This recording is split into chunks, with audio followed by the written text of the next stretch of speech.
Hello and welcome to the SurveYOUR podcast with James Baker and John Lever. Two chartered surveyors embarking upon a social media journey, locked in a virtual room with nothing better to do than to discuss everything surveying. And some things not. Hi everyone, welcome again to the SurveYOUR podcast. Me and John are today joined by our good friend Sammy Nick, which will stick. So apologies, Sam, but that is your new name. Every time.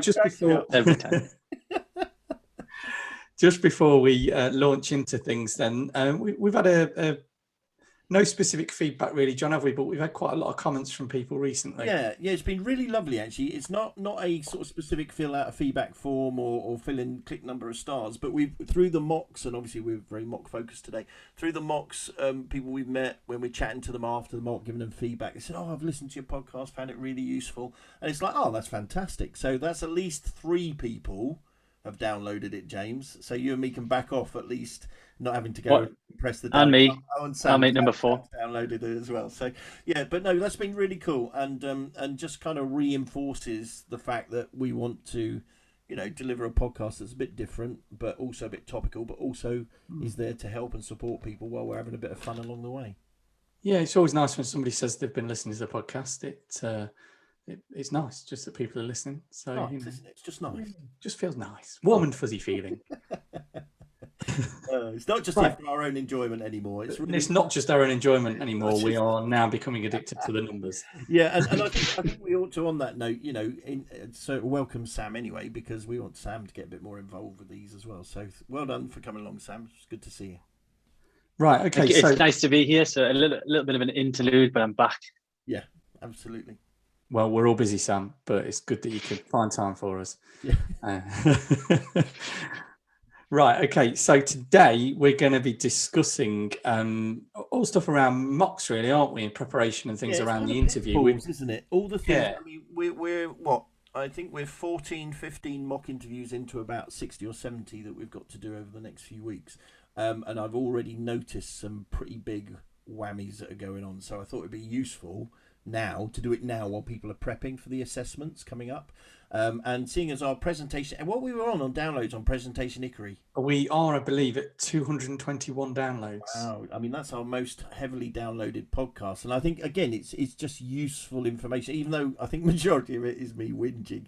And today's not going to change. Today is not going to change. I'm going to whinge a lot today as well. But I think, take the positive from the whinge and do everything in the opposite to what we're going to tell you people are doing. So yeah, no, it was just one of those. I think it's a useful information source for us to tell you, look, this is where people are making mistakes, so don't make those mistakes.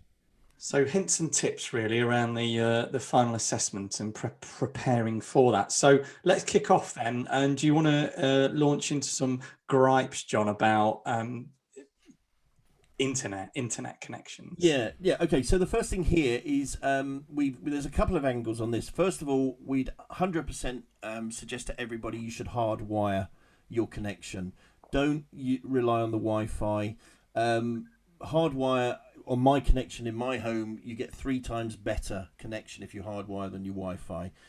Also, check what your router is actually picking up, because I checked it the other day, and I've got 2 teenage daughters, wife, 2 dogs, 3 cats, and me, and there's 27 devices were connected to our router. So that's televisions, that's the heating system, that's all of your devices. And I looked at it, and it's not surprising then that some people are having connection issues.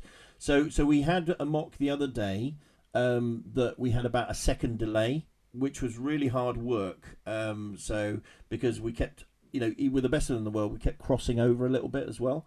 Now, that's a lesson I learned as an APC chair in the future. If that is at the beginning of an interview again in the future, I will tell that candidate to go away, shut their computer down, restart it, re-log in, because the candidate did that in our feedback session, which happened straight after the mock. We said, right, we're going to chat about it. You go away, re-log in and come back.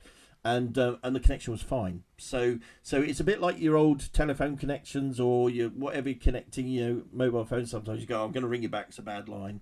So that seemed to have happened. So the other thing was doing the 360 review when you have to pick up your laptop and rotate it around the room. So we can see we've had Ethernet cables dropping out and of that coming unplugged and then dropping the connection as well. So just be cautious there. I'm absolutely coming down the line of hard and fast, spend a tenner, get yourself a second webcam that's not connected to your laptop, so you can plug it into your laptop and do the 360 with that. More and more I see people messing this up because they're unplugging things, plugging things back in again, and it's just destroying that equilibrium you set up. You sat there for 10 minutes worrying about when you're going to be invited in the room, and the next, within 5 minutes we're asking you to mess up your setup. So I think there's a thought process in there. So that's that one. Okay, so I'm going to move on to the next one. So we've covered internet connections. What about the aspect of the screen in terms of levels and eye contact? What would you advise on that? Yeah, well, the RSS gives some good guidance on this. So you should try and get your camera the same height as your eyes. Otherwise, we're looking up your nose. And again, we had that today with a candidate where they were right over the top of the camera. And also I've had it where candidates, the camera's too close. So when you look down, we get a big slap forehead in front of it. I laughed there because I've been on a mock interview with you where we've had a candidate who's really close to the screen. It's a little bit awkward. And it was literally top of his forehead to the top of his nose, wasn't it? And it's just like, if we could have interactive slap you through the screen, I think I would. But yeah, so think about screen layout in that way. But in addition to this one, we've had candidates say, is it okay to use 2 screens? And it is okay. I don't have a problem with that if you want to run your presentation on one and your notes on the other for the presentation. But then there's 2 or 3 things to bear in mind here. One is, if your screen is to right or left of you, we're going to get a side view profile of you, which means you're not giving us eye contact.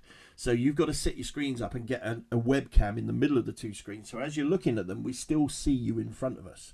Yeah, I think that's the first thing to say there.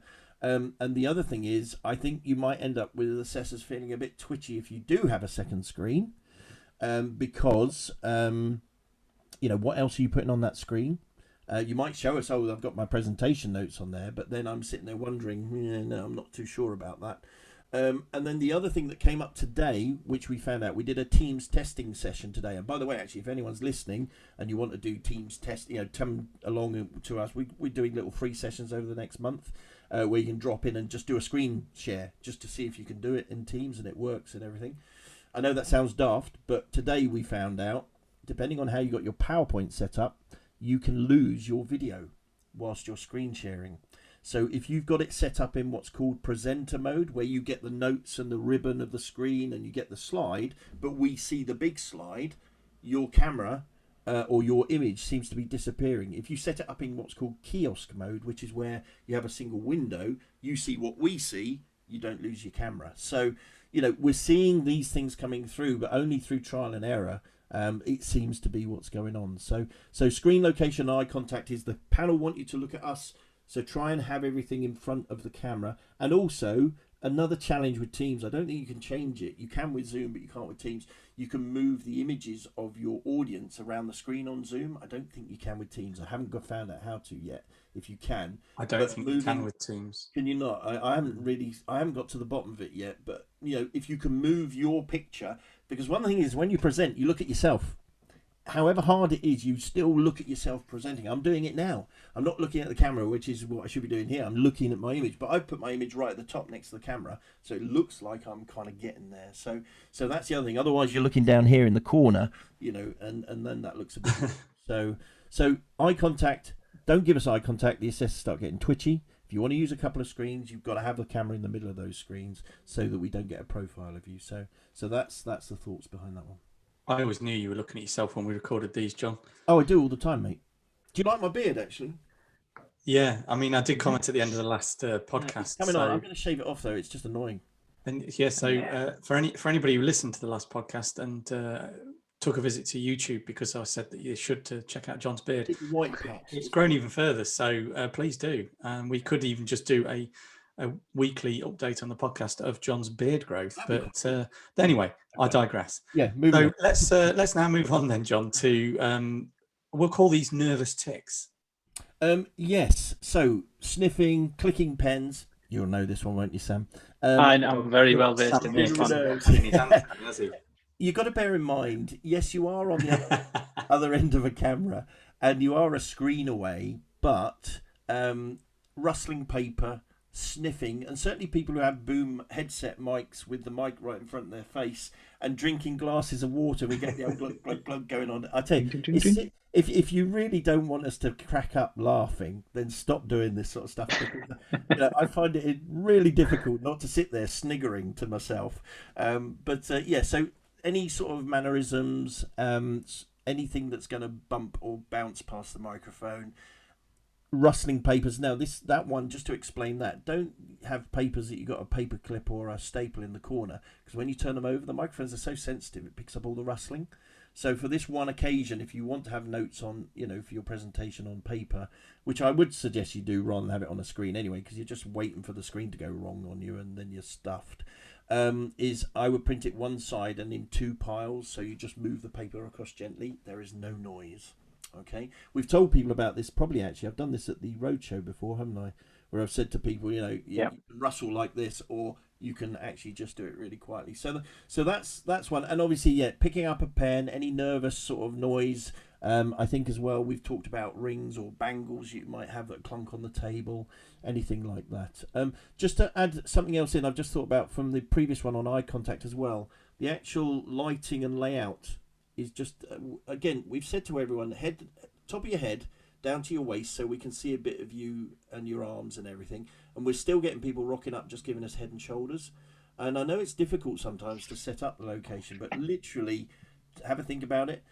We had a guy yesterday, a senior professional, who actually did do it, and it was so much better. So, but he would then you need to have some sort of microphone because the laptop's probably too far away. But we can see your hands, we can see your arms, see what you're doing. So it's, I think room layout needs to be sorted. And we've had a few people who are silhouetted Crime Watch individuals who we've said to them, with bright light directly behind the head. Yeah, exactly. Yeah. I mean, we should point. I should point out here at this point that Sam has been moving around in his chair, listening to what Jon has been saying. So for those of you listening, you'll have no idea that that's just happened. But for those watching on YouTube, you will have seen that. You will have seen that. Yeah. And at the moment, Sam's got a very large light source to his left, which is no good. So we're losing a bit of his face. So that was the sniffing and clicking pens bit. Yeah. So the next one then, this a few angles to this one, but what's the optimum time to answer the question? Yeah. Now this is really interesting. I always say to people, you think about the assessors, always think about your client. How can I help my client get through this quicker? Okay. And then I know it sounds weird because it's more about how can I get through this quicker, but it's how can I help my client get through this quicker? We have a large number of competencies to get through. We have roughly 2 minutes of competency. I got fed up with a mock recently and I started recording just on my stopwatch on my phone how long the candidate took to answer a question. And this candidate it was like 1 minute 54, just one question. There was another one that was like 1 minute 27. My advice is you should be trying to practice answering within about 15 seconds, okay? Because the assessors are going to want to ask you 2 or 3 questions at least against each competency, and it wants to be a conversation. Now, candidate mindset goes, I've got to tell you everything, otherwise you'll think I'm not competent. No, you haven't. You've got to listen to the question we ask you, and you've got to answer that question. If the assessor wants more, they'll ask you for more. So often we're finding candidates are brain dumping on us. And again, in a mock, it's great that we can see that in a mock because we can then give you that feedback. But, we're only seeing 60 or 70 people out of 1,200, probably 1,500 people coming forward for assessment. So, a lot of people are making these mistakes if they're not listening or don't come and talk to us. So, that's it basically. Taking too long to answer. You'll find out, actually, the other thing you'll find is you'll stress out the assessors because they have an obligation to get through all the competencies. Yeah. So you'll find them just shutting you down. And if you keep waffling on, up will come the hand and they'll go, no, sit, fine, thanks ever so much. It's uncomfortable. I've done that many a time. You just have to cut them. You have to interrupt the candidate because you need to move on. You've got to get another question to ask and they're not answering what you've asked. or they're giving you far too much, and it's you feel quite rude doing so. But as an assessor, you've got an obligation, as you say, to get through. So you do have to shut people down sometimes, and it's not comfortable for anybody to do that, and the candidate is going to be off-putting for. So it comes down to Q&A technique, which we've spoken about before anyway, haven't we? Absolutely. And also, you know, shutting you down as a candidate, then you think it makes you feel that we're not giving you an opportunity to answer the question, and then you start getting all, you know, if you get referred, then you start thinking, well, they didn't give me a chance, I'm going to appeal, and your appeal's going to get thrown out because nothing happened, it was fine, you know. So I think that's what it is there's a huge amount to be learnt about. This isn't an interview, this isn't like a job interview, this is very different, and there's a huge amount to be learnt about how you conduct yourself, and really think about this, you know, how can I help my panel get me through this, and that comes down to paperwork and stuff we talked about before as well. I'll deal with oversharing on this one as well. It's the same thing. Oh, John, I've got a good line for that one. Oh, mate, go on then. Sorry. I was just going to say, and I've been thinking about this while you were talking. I was thinking, right, how can I introduce this next little slot? And I said to myself, okay, right, and it just came to me. I thought, this is brilliant. And you're probably going to laugh now because it isn't brilliant, but it was in my head. So we were just going to build upon what you were already saying about, you know, speaking too much, etc. And my line was going to be, you know, they say sharing is caring, but that's not always true. I'll still laugh for you, mate. There you go. I thought that was, I mean, I'd been thinking about that for a while, but you ruined it. Oversharing. Let's get we digress there into James's world of comedy. James is starting stand-up next week in his garage. So oversharing. Just the cat and the dog. Yeah, just the cat and the dog. That's it. Yeah, no one else would buy tickets. Not even my wife or my son. Mind you, the cat and the dog, they're only there because he's got food in his hand. Yeah. Right. Okay. So oversharing, which I feel we're probably doing now. This is a point where it comes into the same as talking too much. You're not listening to the question, and then you're answering 15 different things. So, you know, I had a candidate just recently asked him, I think the question was along the lines, it was a conduct question actually, along the lines of, you know, if you had a complaint from a client, what would you do about it? And all I wanted was I'd issue them with a copy of our complaints handling procedure and ask them to put it in writing, and then I'd deal with it from there. But no, we went through the whole complaints handling process, when they did the second stage, when they did the third party, you know, redress mechanisms, and I'm sitting there going, yeah, this is lovely, I'm going to shut you down now. But and I said to Ken afterwards, you gave me a minute and a half answer to what could have been 5 seconds, because you're not listening to the question. So again, giving too much sometimes can end up you shooting yourself in the foot as well, because you then start saying things you don't want to say, and the assessor picks up on it, goes, oh, interesting, you should say that, let's have a chat about that, and you're thinking, oh, damn it, I wish I hadn't opened my mouth now. So again, it comes down to just practice. How much of that do you think could be down to nerves and people are just massive. having verbal diarrhea and just talking? Yeah, a massive amount. And it's so common. It's so common, but that's the point of practice, isn't it? And, but I agree wholeheartedly, it is nerves, but you need to get out of it, and you need to practice yourself out of it, because otherwise you're just going to open yourself up to stuff that you probably don't want to talk about, and upset your assessors because you're not listening to the questions you're being asked. Next. Okay, so the next one, there is, and I'm aware of guidance to do with presentation timings, but what is an acceptable allowance either side of the magic 10-minute mark? Yeah, so the feedback on this was a candidate thinking they presented for 8 minutes and actually it was 18. That's right, 18 minutes, and we didn't stop them because it was a mock. If it was in the real deal assessment, I would have stopped that candidate at 10 minutes. There are some assessors or chairs out there who will cut you dead at 10 minutes. I will go for if I haven't heard you say conclusion or words around the word conclusion, I will mention at 10 minutes that your 10 minutes is up and you've got 30 seconds to conclude. Or if I have heard you say conclusion, I'll leave it till 10 minutes 30, but then after that, we're going to shut it down. But yeah, this instance was a candidate had spent 18 minutes and he absolutely swore blind. He thought it was only 8. That's staggering, 18 minutes. You know, it's a long time. That is a long time. Yeah, that is a long time. And like I say, it was only because it was a mock and he was the last one we were doing, so I just let it run so that we could go back to him and say, go and watch the video. Thing is, halfway through it at 10 minutes, you would have only... Thing is, John, it'd probably take less than 18 minutes to read the case study. Yeah, probably. Yeah. And it was just a weird one. Now, How much less than 10 minutes? Well, I don't really care, to tell the truth, because however much less you do is more questions we'll ask you.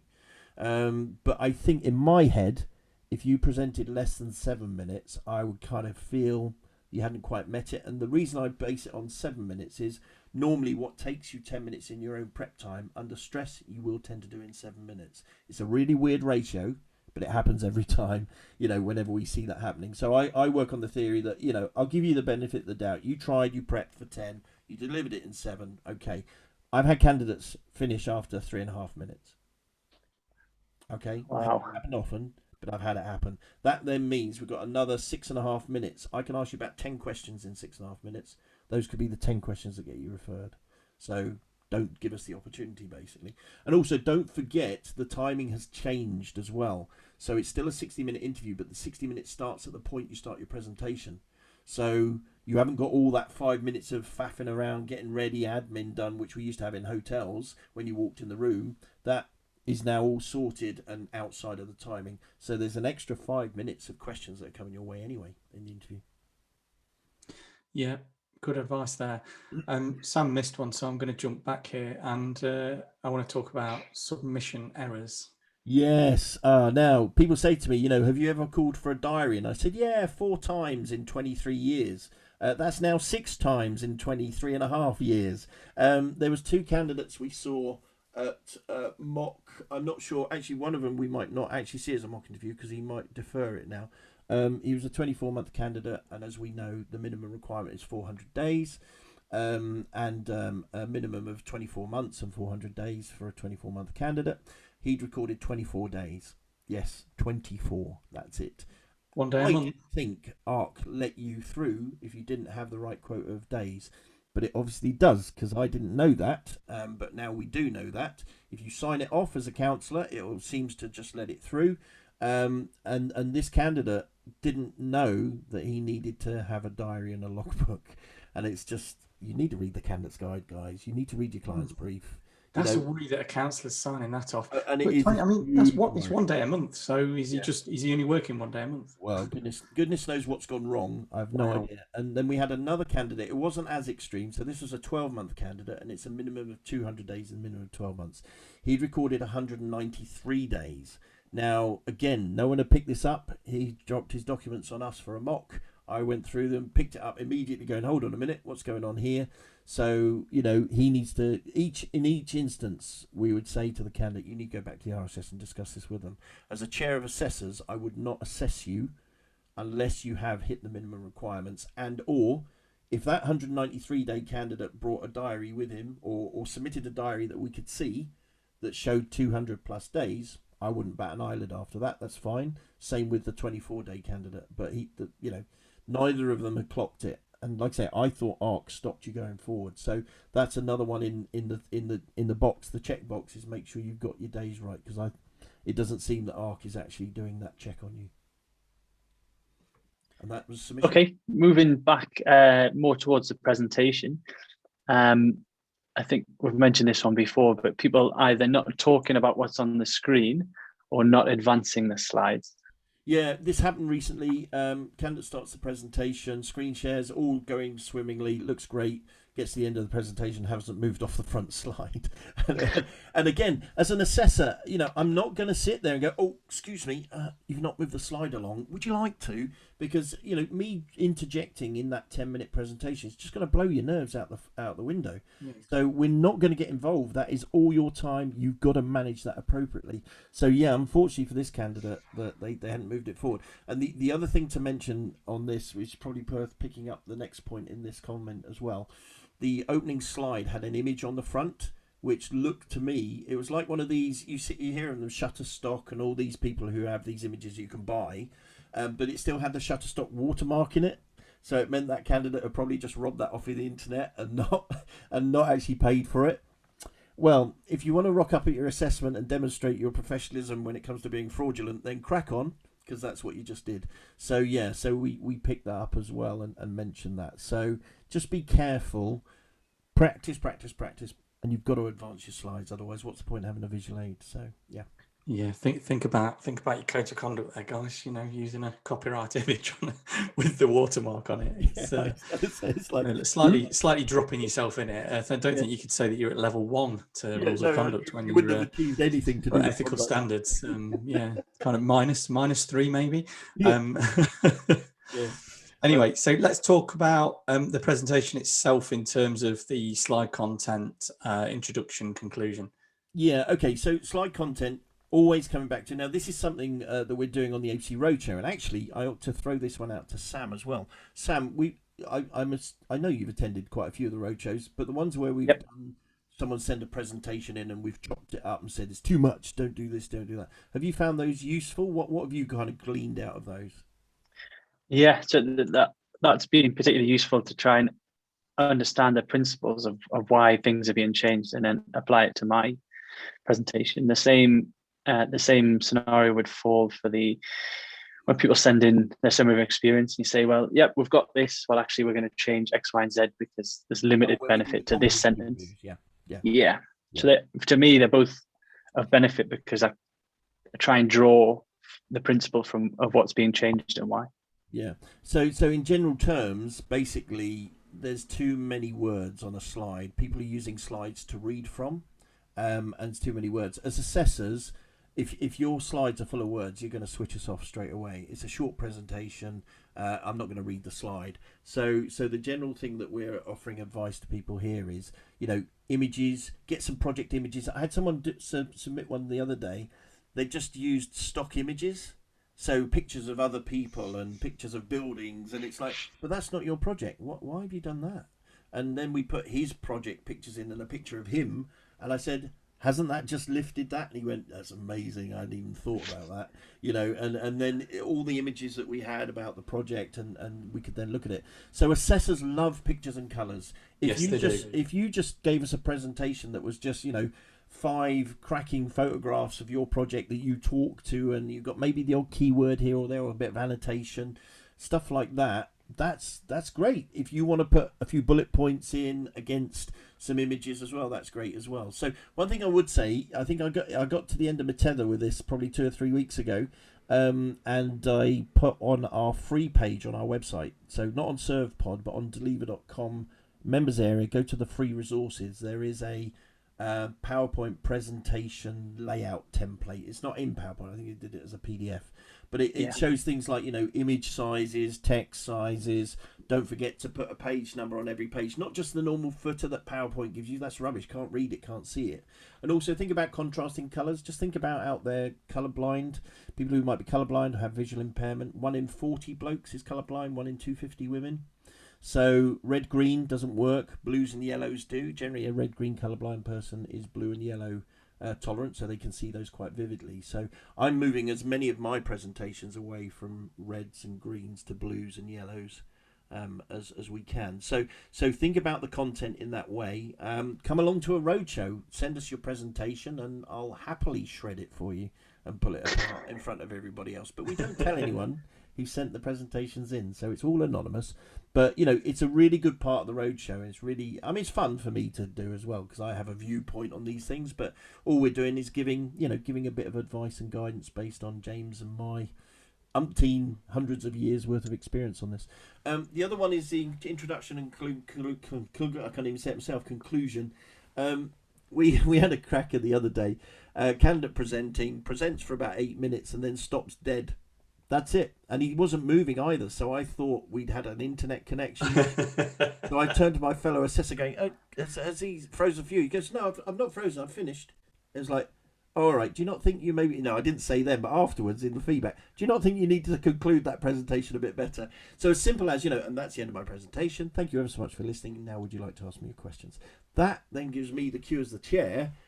Great, this candidate's finished. I'm not sat there now trying to second guess whether this person has done, dusted or frozen on us. So the conclusion is really important, and the introduction the same. Don't just launch into the key issue.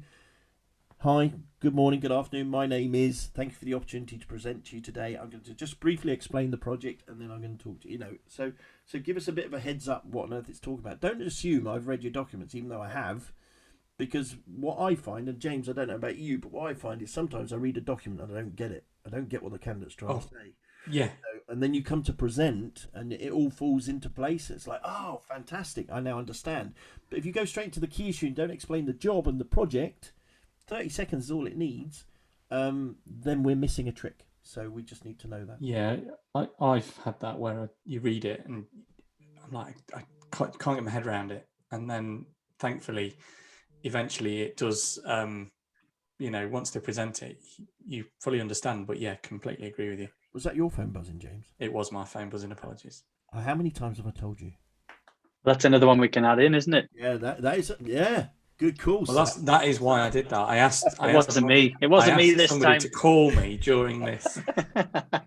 I'll throw James under the bus.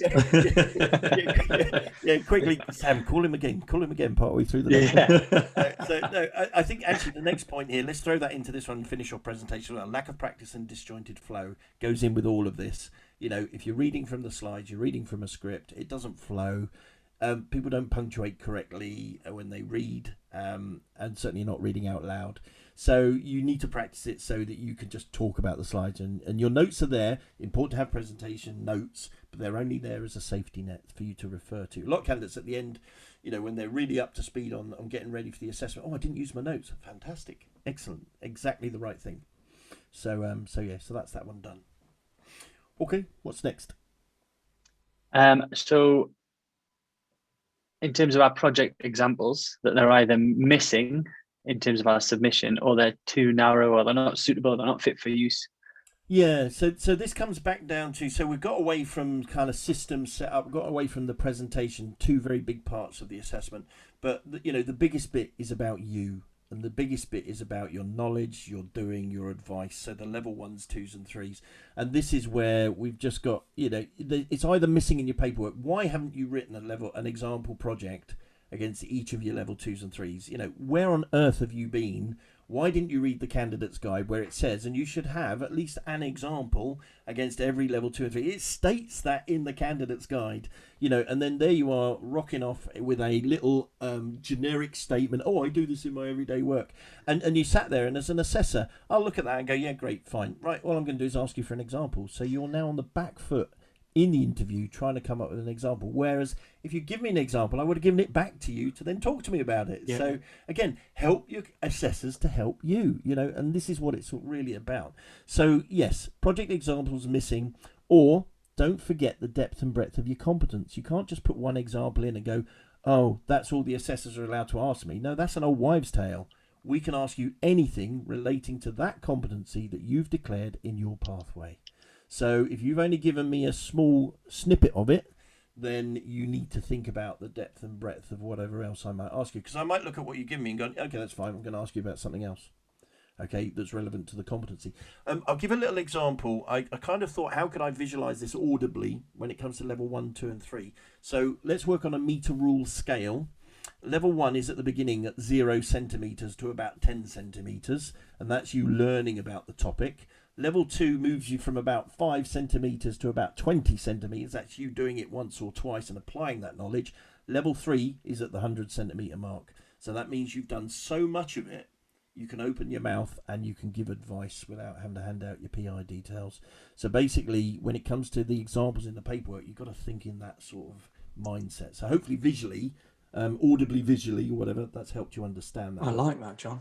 Did you like that? I like that visualization. That the other day, I was thinking, what idiot guide would I understand? So I came up with something I could understand. Measurement. Yeah. Oh, yeah. Well, essentially, that's what you've just done. Nobody would ever guess you were a surveyor. Put that down under your summary of experience. John Lever taught me how to measure level 1, 2, and 3. Not appropriate. Sorry. Doesn't. Right. What's next? Right. Let's consider. I don't want to call these hot topics but they are, I guess, current affairs. Yes. So just look, whatever's going on in the industry, I'm hearing from candidates who are doing other mock interviews with other people, not us, whether it's in-house or other companies. I don't care who does a mock interview with you, just do some. All right. That's really important. If you're doing it with us, we absolutely will focus on hot topics as well, because that's going to come through. And if there wasn't a bigger hot topic out there at the moment than COVID, and how that's going to impact across all of your competencies as far as I'm concerned. It touches everything. Okay, because it touches the way we deal with our clients, it touches the way we deal our day-to-day work, it touches the way, contracts happen, it touches the way leases happen and letting of properties and visiting and measuring. Everything is impacted. GDPR, data management. Oh, absolutely. Everything's involved in that. Now, what everyone's also missing is the wolf. I wouldn't say a wolf, but a pack of wolves in sheep's clothing. Well, it's actually a pack of wolves in pack of wolves clothing. Is Brexit. Okay, now Brexit is going to impact on you, certainly under GDPR and data management as well. And it's going to impact on you, it might be to do with length of deliveries, could be to do with exchange rates, and candidates are going to doing mock interviews with people and no one's asking them these questions. And I just think these are really hot topics that you need to be spot on with. So in our mocks, we're absolutely challenging you across the board on these areas. And I have to say, most candidates are not coming up very well when it comes to things like COVID and Brexit and having a viewpoint. And this could be, I'm going to throw an old git whinge sort of comment in now. It could just be me. Now, I am normally uber positive in everything. When it comes to people going, what do you think about COVID? Do you think it's around for a bit longer? I seriously think we're another 12 months ahead of us at least in trying to fix this and sort it out and the impacts. I had a candidate turn up at a mock, this is a young person thing, Sam. You're not as young as this guy, but this guy, it was like, so what do you think? Well, as of next Monday, we can all meet in our houses, and as of July, when vaccines are all done, it's gone and it's finished. And it's just like, okay. we had one the other day, didn't we, John? And he was very much, and I said John was a miserable git, but he was very much, well, we're coming to the end of COVID. Yeah. And John was like, whoa, hold on there. Hold on a minute. We've got this Indian variant that's just gone through one whole year of my daughter's school, and 90% of them are at home now, social distancing. And my other kids other kid is thinking she's going off to the cinema and meet with her mates on Monday. Ain't happening, sunshine. This Indian variant. I've got my next vaccine. Actually, tonight, I get my next vaccine tonight. How exciting! I'm going to be really ill tomorrow, probably. I still haven't had any. Oh, yeah. Well, that's because you're a young whippersnapper. You need to be old, 50 plus, and fat. And then you get it. It's easy. So, yeah, but, I think this Indian variant, we don't even know if the vaccine's going to touch that. And everyone is, Boris is talking to us, Monday? So I wonder if he puts everything back a little bit. So just watch this space. But that was a really interesting point of, maybe someone who's a bit younger, maybe a little bit naive, not necessarily understanding the marketplace, because I think for some of our surveying pathways, we're in a bit of a bubble. I think the resi guys, I don't know, but I think you're in a bit of a bubble at the moment, So current affairs, understanding how this might impact on us, I think you need to know. And certainly from a built environment, certainly from a QS side of things, understanding price index and these sort of things, and lead-in times and cost of materials, those, when you get into the technical nitty-gritty, that's the current affairs you need to be aware of. But do not ignore COVID, do not ignore Brexit. Go and read the ICO website, ico.org, and read about data protection in Europe, in the European Economic Area, it's called, and the UK. It is now potentially different. Okay, so just be aware of that. Right, is there one left? What else have we got? We've got conduct and ethics, as in my interpretation is not forgetting conduct and ethics. Yeah, every single candidate we have mock interviewed so far, and every single candidate I guarantee that we will mock interview till the end of this session will mess up their conduct and ethics. Again, it's just one of those messages I give everybody right at the beginning of the process. This isn't something you gen up in 2 weeks. You need to live, breathe, and eat this. You need to learn this at the get-go. You cannot mess up a conduct question. If you mess up a conduct question on the real deal assessment, we will refer you. Full stop. Not at a mock, at the real assessment. You can be a fantastic surveyor. You can be absolutely brilliant in everything you do. If you don't understand what you can and can't do, you don't understand your limitations, we're not going to give you that charter. James and I own part of this charter. We're part of the bigger RICS team. I know it sounds cliched, but if you're likely to cause problems because you don't understand how to use it, we're not willing to give you a bite at it, as it were, that we own a little bit of as well. Because in the greater scheme of things, one person gets it wrong, we all get tarred with the same brush. So, conduct and ethics, I think, would be a good closer. That's the one where we're seeing a real range of people messing it up. just a quick note on this as well. We're hearing on the grapevine the update to conduct and ethics may be out May, June time as well. So if you're sitting May, June time and it's already been published, keep an eye out, because you need to have an awareness. It doesn't come into play really, or doesn't come into force, I don't think, till the end of the year. But if it gets published before you're sitting, you need to have a brief understanding of what the changes are. And one thing I've said to all the guys at the APC Roadshow, so come and get involved with the Roadshow, is I'll write you a little half-page summary on what I think you need to know in regard to the changes once they're published. Okay, so that's the update on conduct and ethics as well. If you weren't aware it's happening, then you're a bit behind. So yeah, just go and look up. I would, on the RSS website, you can look up rules of conduct or ethics consultation, and you'll get to the bottom of it. The consultation happened last December, but it's going to be coming out, I believe, May, June time. I don't have a set date. I don't know. I haven't seen it yet either, so I haven't seen the final version. So, okay. Cool. Maybe we can cover that off in a podcast, John. Well, I think, you know what, I think that might well be something that we can have a look at. The only issue I might have with that is we might have to edit it, because I'm not entirely convinced I agree with it. So it might be, well, let's have a viewpoint. Maybe we take a positive and negative viewpoint on it and see what we think. But yeah, it's a change. I'm not adverse to change, but we'll see. I think it's a good one, James. It's a good one for us to future. So there we are. Rant over. Thanks, guys. That's it. So yeah, I think we've covered everything. Very exciting. That's us done. So yeah, thanks for coming along, Sam. And let's not forget, in all good conventions, whatever. I'm knackered. I'm too tired this week to be doing something. So wash your face, wash your hands, and let's listen to everyone in their cars shout. Don't lick any strangers. Any strangers, indeed. Yeah, very important. So thanks, guys. Thanks for coming along. And Sam, thanks for joining us as well. You did a cracking job. Thanks for coming along, Sam. Hey, anytime. Yeah, I mean, actually, a little sneak peek. Keep an eye out. We've got a bit of a feature we're thinking of, and I'm not going to tell you anymore. I'm going to leave you in suspense on the podcast that involves Sam. I think he keeps his clothes on, though, so we're okay. Yeah, definitely keep my clothes on, unless I've misjudged our previous conversation. Yeah, you've agreed to it all now and signed. Yeah, so, sorry, mate. I don't know what I've agreed to now. Anyway, guys, take care, and as always, don't forget to go to survepod.com, give us your feedback, and subscribe to our various places. Go and watch us on YouTube and all the other places, Apple and Spotify and wherever you get your podcasts from. And thanks for listening, and thanks for downloading, because without you, we would just be having fun on our own. Yeah, thanks for listening, guys. Cheers, guys. Take care. Cheers, everyone. Bye. Bye. Hello there, and thank you for joining us for our latest episode of the SurveYOUR podcast. We hope you enjoyed listening to it as much as we enjoyed making it. Don't forget to subscribe at all your favourite podcast providers: Apple, Google, Spotify, iHeartRadio, and so on.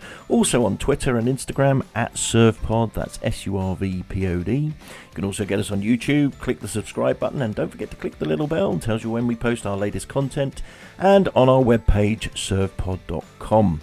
Don't forget to leave us your reviews, comments, suggestions, and of course any questions.